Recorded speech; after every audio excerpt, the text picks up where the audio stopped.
আসসালামু আলাইকুম রহমতুল্লাহ। কেমন আছেন সবাই? আশা করি ভালো আছেন। আজকেও আপনাদের সামনে একটি নতুন মসজিদকে প্রদর্শন করানোর জন্য নিয়ে আসলাম। এটি একটি পাঞ্জাগানা মসজিদ। দেখুন কত চমৎকার ডেকোরেশন করা হয়েছে এখানে। যদিও জুমার জন্য ব্যবস্থা আছে, কিন্তু এখানে জুমার নামাজ হয় না। তবে ব্যবস্থা করে রেখেছে, যদি কখনো প্রয়োজন হয় তখন এখানে জুমার নামাজের আয়োজনও হবে। আর উপরের দিকে একটু লক্ষ্য করুন, কতগুলো লাইটিং করে কত সুন্দরভাবে জাঁকজমকপূর্ণ করা হয়েছে। কিন্তু এখানে আহামরি কোনো কাজ করা হয়নি। সিম্পলের ভিতরে কত গর্জিয়াস সুন্দরময় একটি মসজিদ নির্মাণ করা হয়েছে।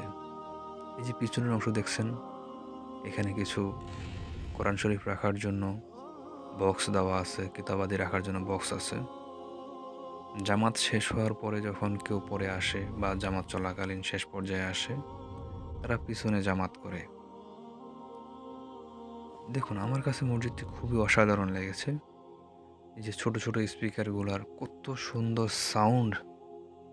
আপনি যখন কোরআন তেলাওয়াত শুনবেন, আপনার শুনতে ইচ্ছা করবে। আর যারা বয়স্ক, মাজুর, অসুস্থ লোক আসবেন, তাদের জন্য দেখুন সামনের কাতারে বসার জন্য বা ঢেলান দিয়ে বসার জন্য সিট দেওয়া আছে। ২-৩ কাতার পরেও এমন ব্যবস্থা করা আছে, যাতে কোনো অসুস্থ ব্যক্তি আসলে তার জন্য চেয়ার খুঁজতে না হয়। সে এখানে বসেও নামাজ পড়তে পারবে, অথবা কেউ ডেলান দিয়ে বসেও নামাজ পড়তে পারবে। মসজিদটি দেখে আপনাদের কেমন লেগেছে কমেন্ট করে জানাবেন। ইনশাল্লাহ সামনে এই ধরনের আরও অনেক ভিডিও আসবে। ভালো থাকবেন সবাই। আসসালামু আলাইকুম রহমতুল্লাহ।